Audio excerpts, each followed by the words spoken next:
you ever felt. Are you listening? Damn. All right, you guys. So, like I said, today is a cheat day. I hope y'all can hear me because I do not have my earbuds in. I left them at home. So, here are the beloved small cakes that I got for my cheat day today.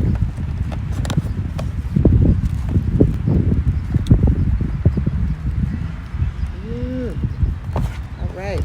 And then I stopped by Starbucks.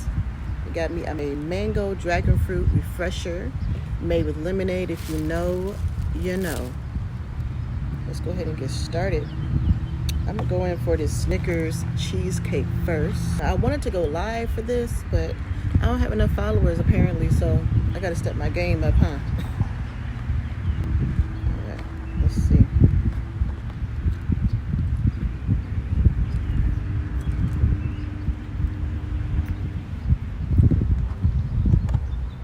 You know how long it's been since I had real food?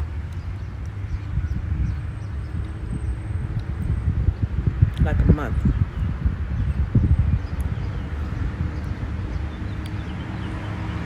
You know the problem when you haven't had real food or sweets in a month? It's too sweet. Your taste buds adjust. I'm still gonna eat it though. And to finish off my cheat day, I am going to go to I-57 Ribs in Chicago. If you know, you know. And I'm gonna get me some tips, some beef tips. I mean, it's a cheat day. I'm still not gonna eat pork. Nobody got time for that. Okay, so now I'm gonna try the lemon drop one. This one isn't as messy. Doesn't have much icing on it. It has what's it? A meringue in the middle.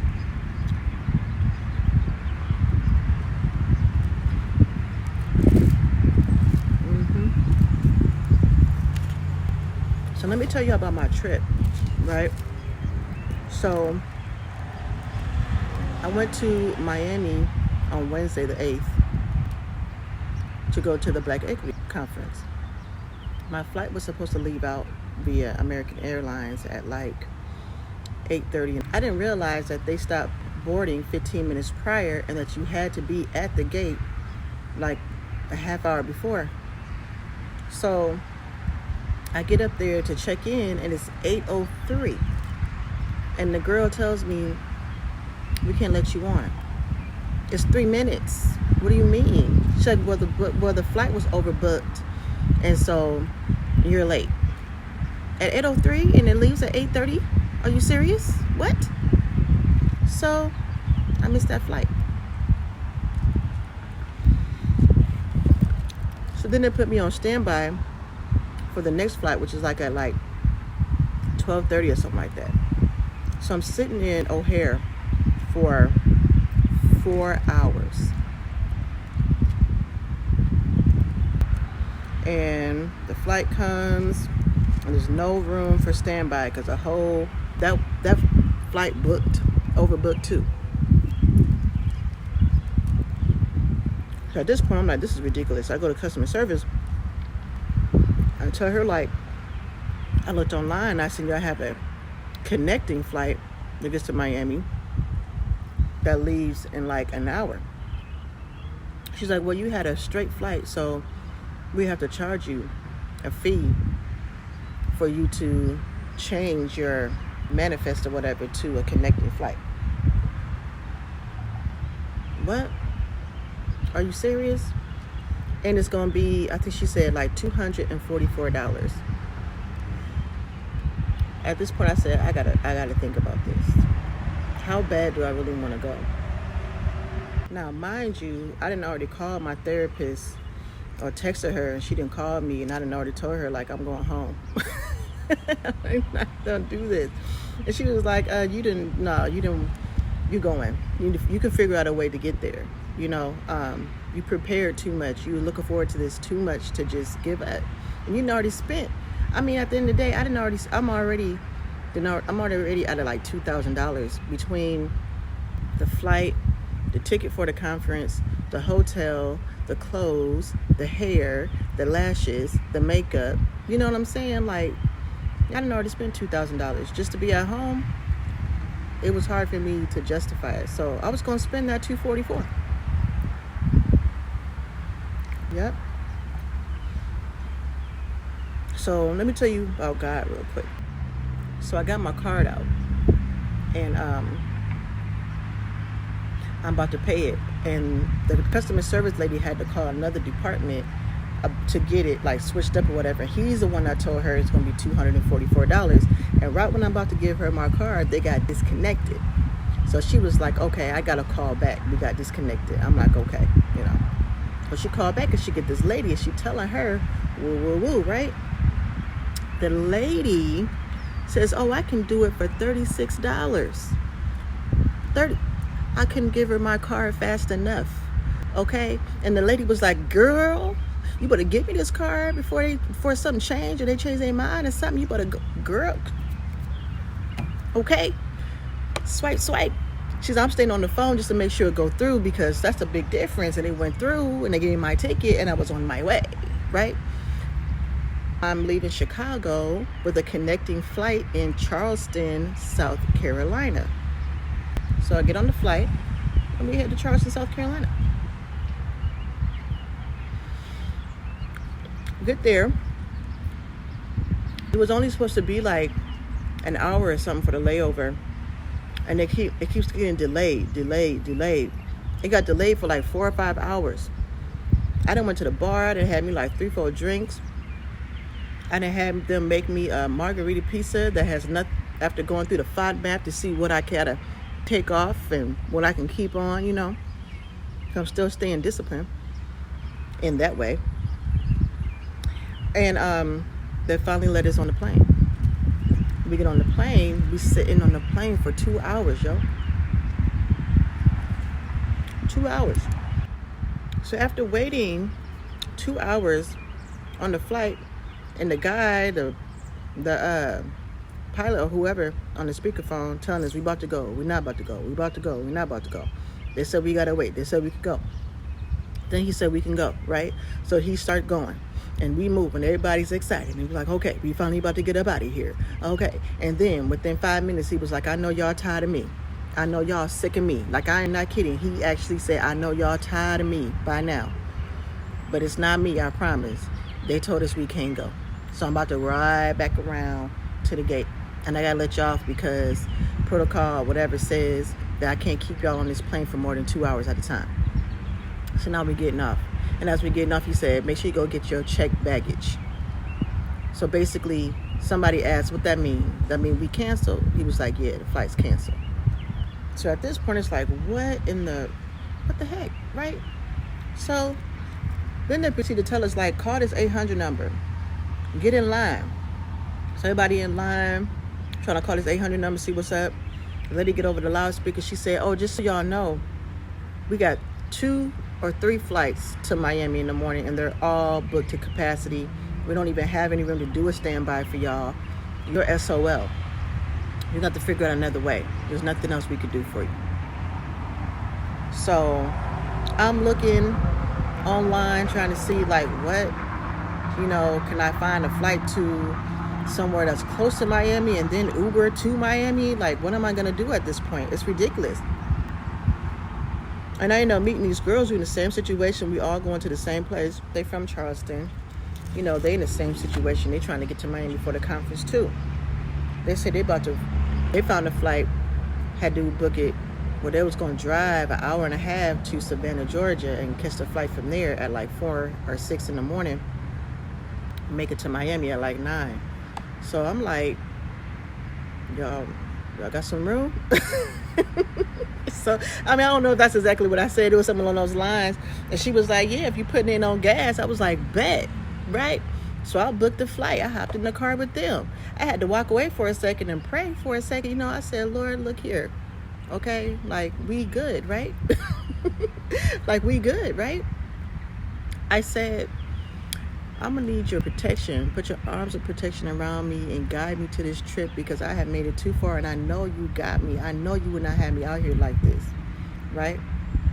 You know, I told myself, I know we better than this. right? I mean, come on. So after sending a little blessing, a little prayer, I went back, got my tickets and everything, went and got my bags, hopped in the car with them. They were so cool, super cool. Like today, they're my sisters now, right? We head to Savannah. We wait a couple of hours for that flight to come through. We hop on the flight, we make it to Miami. We got an Uber to the hotel. When I got there, the conference had already started. So I had to take a shower. I'm talking about now, mind you, this whole time, I ain't getting no sleep. Like, I take a few cat naps on the plane, but I'm also trying to figure out what's going on, so I can't sleep, right? I'm stressed. I can't sleep. So I get to the conference. So I'm so glad I had booked my room in the same hotel as the conference. So I go upstairs, I turn on the virtual version of it, got it playing in the background while I hop in the shower. I get dressed, I do my hair, do my makeup, this and that. And I missed the keynote, like the welcome and the keynote, I missed that. But I get downstairs and I meet up with old girl and them again, and we had threesome at this point. And we are meeting people, we are networking, we are taking notes, we are having an amazing time at the Black Equity Conference. And to be honest with you, I'm glad I went. I'm glad I didn't give up, right? And I got everything out of it that I was supposed to, and I'm supercharged to play off of everything that I learned while I was there. And I learned that in the future, get the VIP ticket, pay the extra money. But that's not all. That's not all.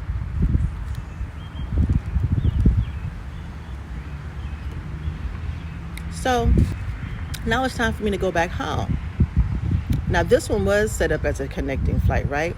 From Miami to DC to Chicago. And it was only supposed to be an hour and like 20-minute layover in DC. So, you know, everything's going cool. No, everything's not going cool. I take that back. I get to the airport in Miami, and because of all the changes and all the bull crap that had happened before, my ticket was gone, right? Like, it's a reason why I couldn't check in on my phone. There was an error. I tried to go to the kiosk. It won't let me do it. I got to stand this long line only for the lady to tell me, I see where your seat is reserved, but you don't have a ticket, and you're going to have to call customer service. I'm like, I thought this was customer service, you know? So she got me on the phone calling customer service. She's talking about, I'm going to call my boss. I'm going to call my boss. You do that, baby. Okay? Call your boss. Okay, so the wind blowing, so I hope y'all can still hear me. I moved inside a little more because it was sprinkling. But, and I'm about to eat this Snickers cheesecake. So, they figured something out. She never did tell me that she had figured it out. I'm still on hold. I'm literally on hold still. Look at this sugar. Look at all this sugar. Look at all this sugar. Ridiculous. I'm going to pay for this later. I'm just letting you know I'm going to pay for this later. I know. So they get my ticket together, send me on my way. And I make it to DC. DC has a layover for like 4 hours. It keeps getting delayed.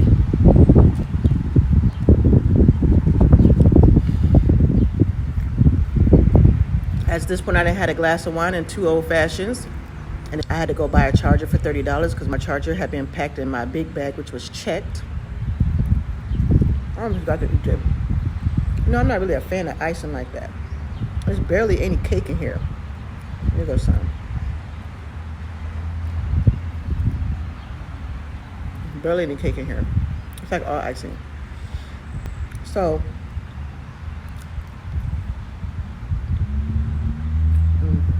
anyway, finally, head back to Chicago. It's like 11 o'clock at night. It was supposed to take off at 6:30. Okay. It's Chicago. I go downstairs to get my checked luggage.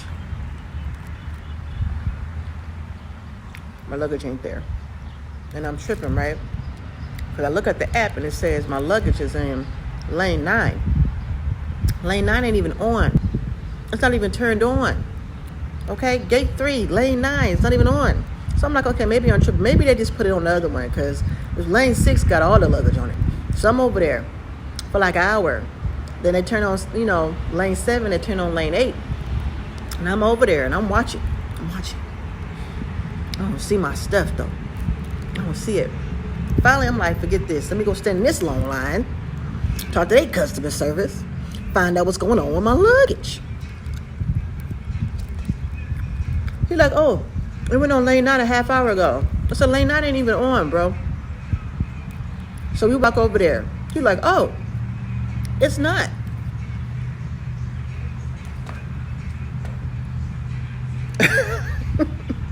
So then he go back to the computer, boop, boop, boop, boop, boop, boop, right? I don't know. You better find out. I gotta talk to my boss. Where he at? He the guy in the coat with the comb over. He had a mad comb over too. Talk to him, but did he check this? Did he look in the back of lane 9? I'm like, I don't know. All I know is we walked over here and he confirmed what I said, that it wasn't on. And he told me that y'all's gonna ship my stuff to me. I need my stuff today, okay? My medicine stuff up in there. Y'all stop playing with me, okay? I got high blood pressure.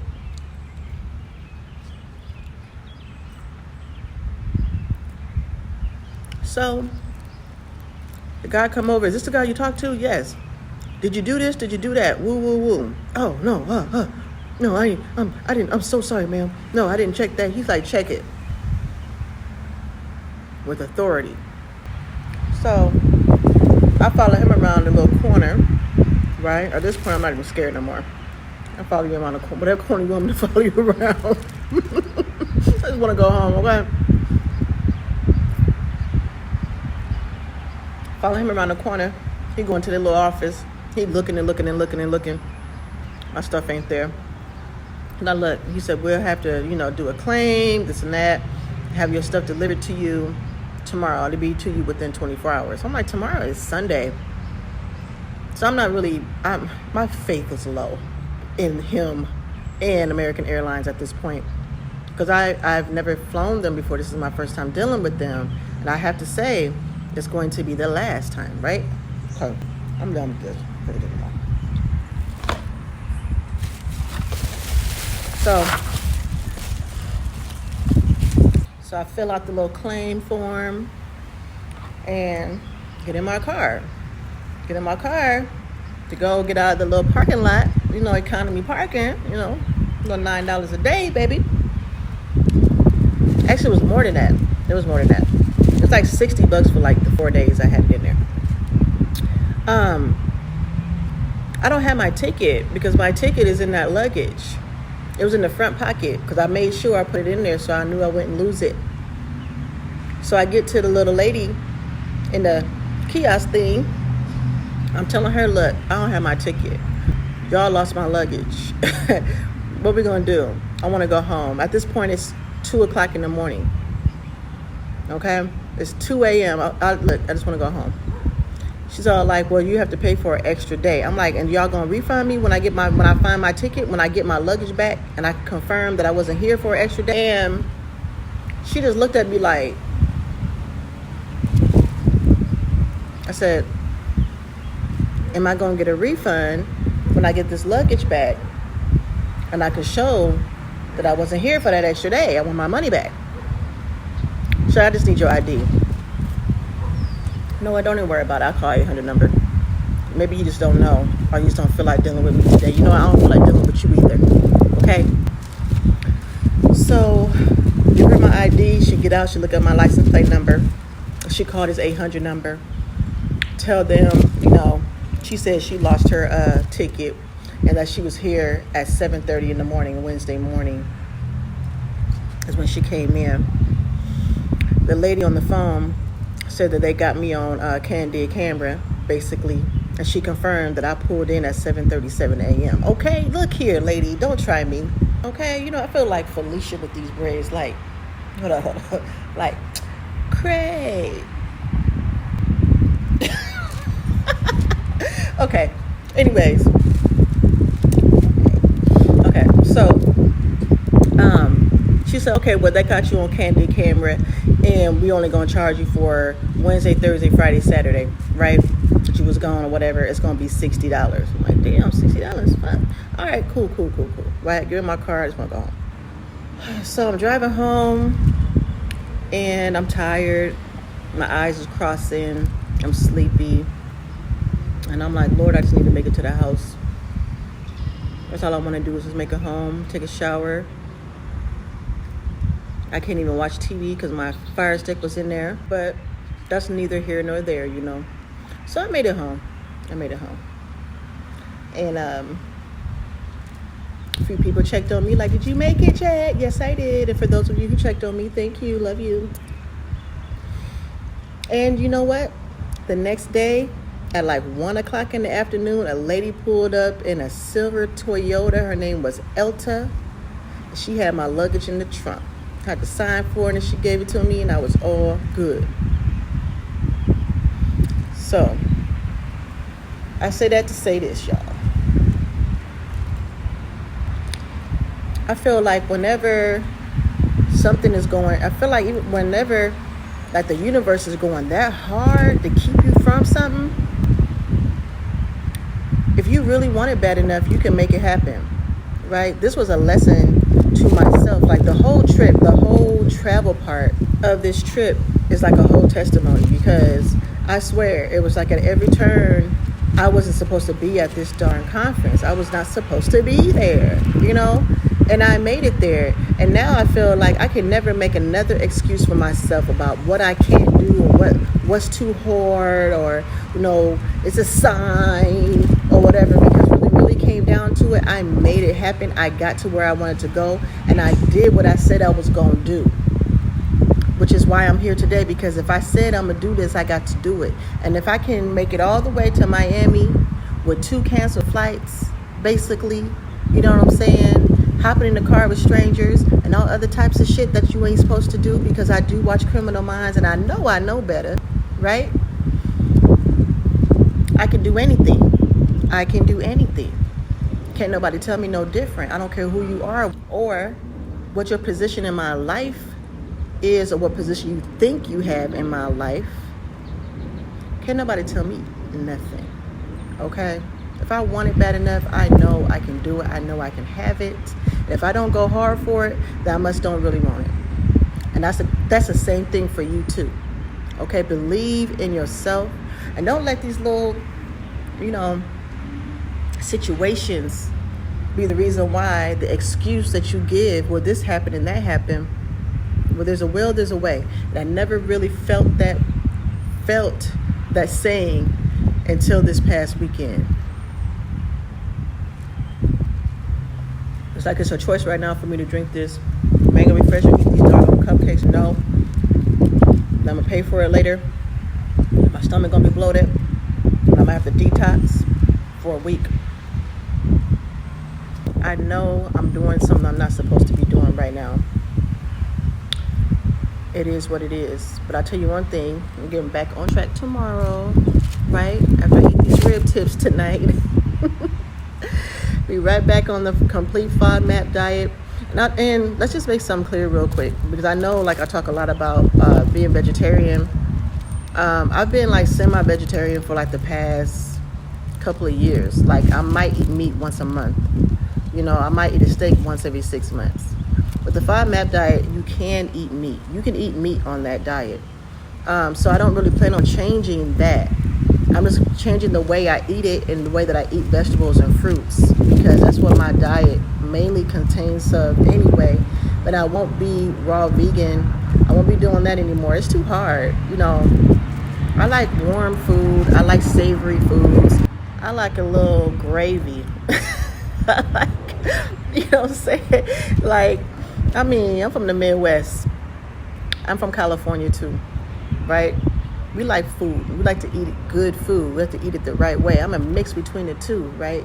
So I can't sacrifice. There's only so many things you can sacrifice. You know what? I'm reading this book, The Art of Not Giving a Fuck. And in that book, he said, you only got so many fucks to live. No, in that book, he said, you only got so many fucks to give, right? Because we all die.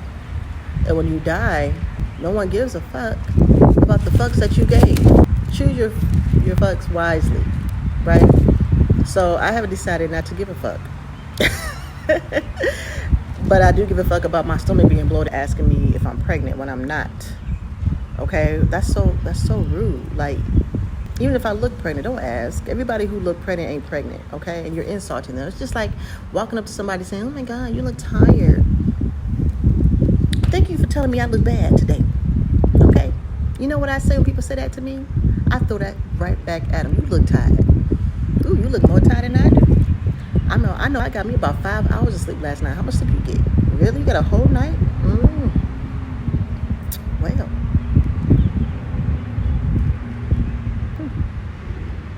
Okay.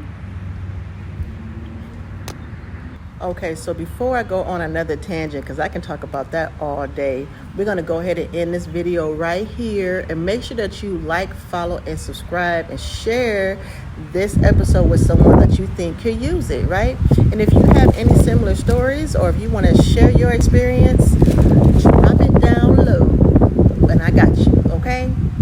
Thank you for listening to the RondaShe podcast. It's starting to get windy out here. I'm about to go.